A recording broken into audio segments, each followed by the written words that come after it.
لله رب العالمين الرحمن الرحيم مالك يوم الدين وأشهد أن لا إله إلا الله وحده لا شريك له وأشهد أن محمدا عبده ورسوله اما بعد.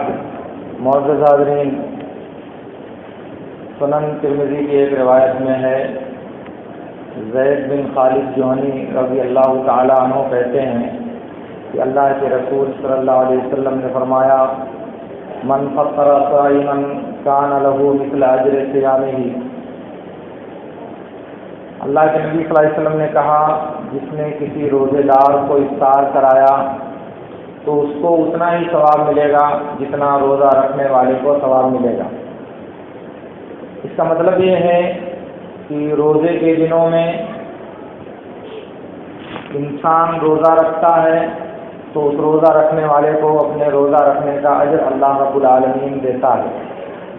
لیکن اگر کوئی انسان کسی روزہ رکھنے والے کے لیے افطار کا سامان تیار کرتا ہے اور اسے روزہ کھولنے کا سبب فراہم کرتا ہے اور اسے روزہ کھلواتا ہے تو اللہ رب العالمین اسے بھی اتنا ہی اجر دیتا ہے جتنا روزہ رکھنے والے کو دیتا ہے.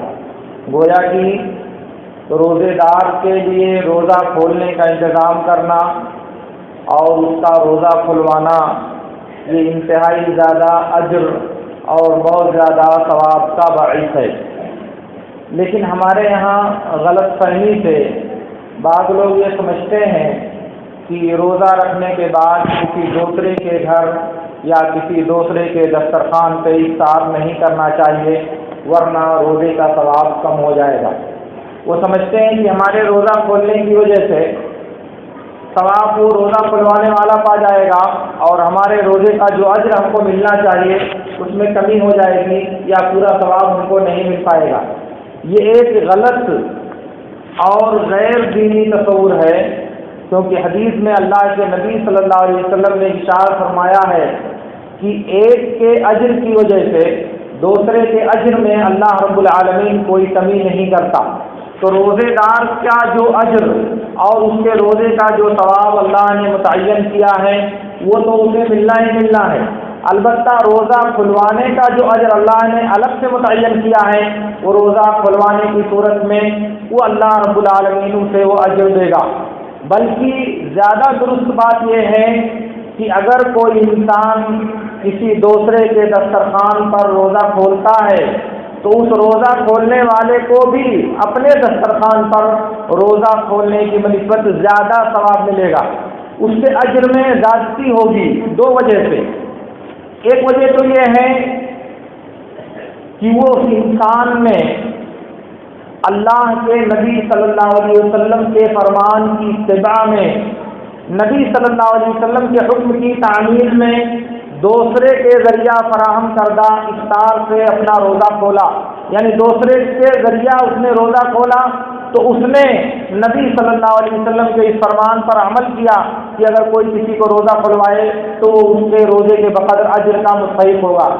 اور دوسری بات یہ ہے کہ شریعت کا قاعدہ یہ ہے کہ جو آدمی کسی بھلائی کا سبب بنتا ہے تو اس کو اتنا ہی ثواب ملتا ہے جتنا اس بھلائی کے کرنے والے کو ملتا ہے.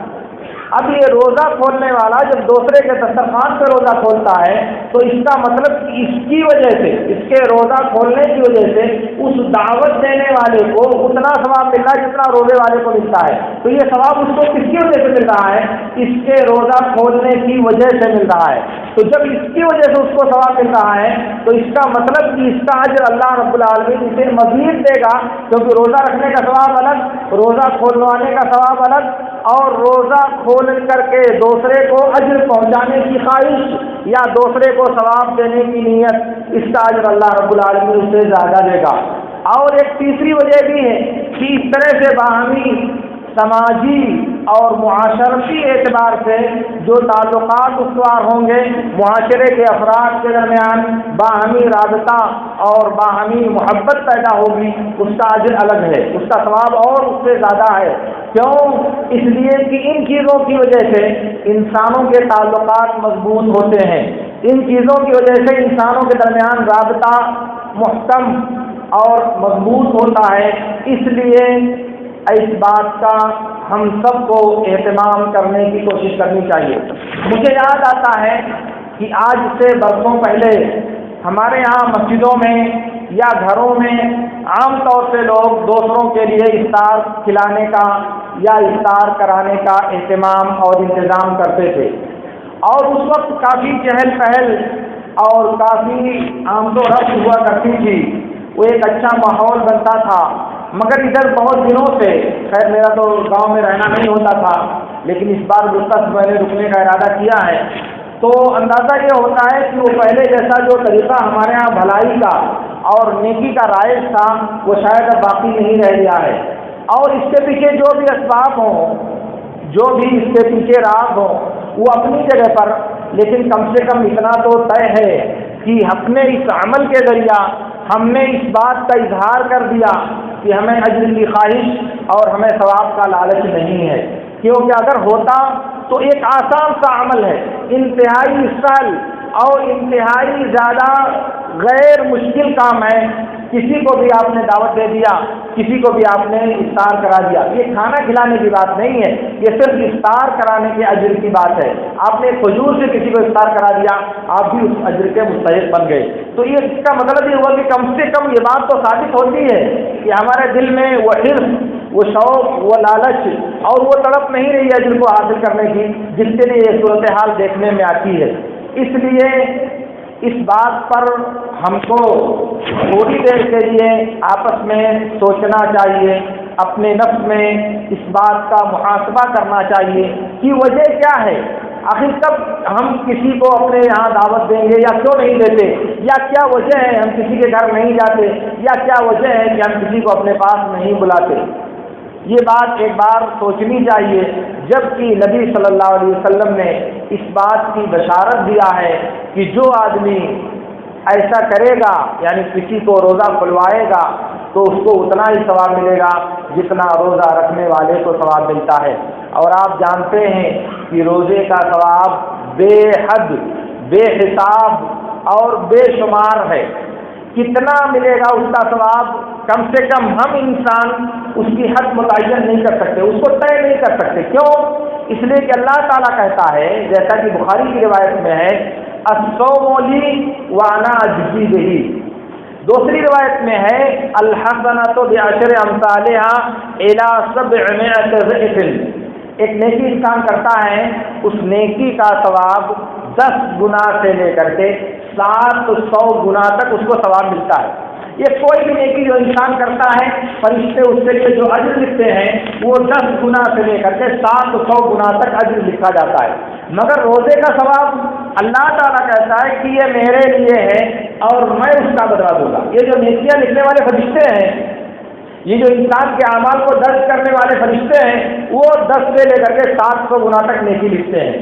مگر جب رب العالمین نیکی لکھے گا تو آپ اندازہ نہیں کر سکتے کہ اللہ رب العالمین کتنا دے گا، آپ اس کا اندازہ نہیں کر سکتے۔ کیوں؟ اس لیے کہ اللہ رب العالمین رحیم ہے، جواد، فیاض اور سخی ہے۔ جب دینے پر آتا ہے تو اتنا دیتا ہے کہ ایک انسان اس کا اندازہ نہیں لگا سکتا، اور لیکن جب لینے پر آتا ہے تو وہ قہار بھی ہے، وہ گرفت کرنے پر آتا ہے تب وہ جبار بھی ہے۔